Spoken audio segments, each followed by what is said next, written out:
আমি এর গত আগেবারে বলেছিলাম যে ইলিশ মাছের 30 কাটা বোয়াল মাছের দাড়ি।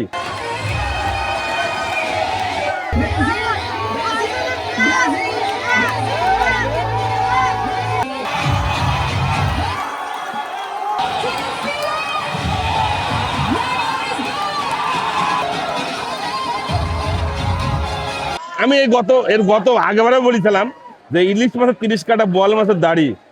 আর্জেন্টিনা ভিক্ষা করতে গেছিল জাপানের বাড়ি। সমস্যা নাই, জিন ছাড়ার পরে একটা দিন গাফলাতি করেছে, সেটা হচ্ছে মুস্তাকিন।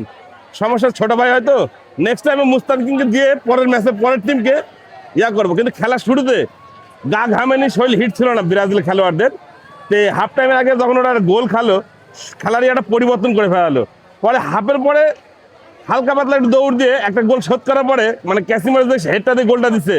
পরে কথা পরবর্তীতে সমস্যা নাই, আমরা 30 মিনিট যাবো না, বেশি খারাপ খেলতে যাবো না, শেষ টাইমে 1 মিনিট পালে 1 মিনিটে আর্জেন্টিনাদের সাপোর্টারদের জায়গা মতন দিয়ে দিব, এবং শেষ মুহূর্তে আসে দিয়ে দিচ্ছে হালকার উপর ভরে। কিছুটা একটু মন খারাপ ছিল সকল দর্শক সবারই। আমরা জানি খেলার শেষ মুহূর্তে ব্রাজিল যতক্ষণ মাঠে আছে, 11 জন মাঠে আছে, আমাদের দীর্ঘ বিশ্বাস আমরা গোল দিয়ে আমরা ম্যাচ জিতবো।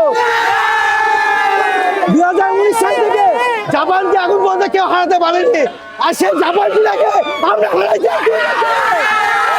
আলহামদুলিল্লাহ, আমি খেলা শুরুতেও বলেছি যে আমরা 2টা গোল দিব, আর্জেন্টিনা সমর্থন সিন দিয়ে গোল দেওয়াবো, আমরা তাই করেছি।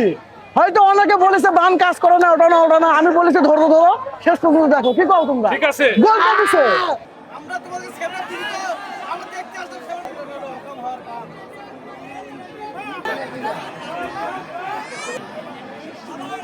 এই সাথে খালগুলো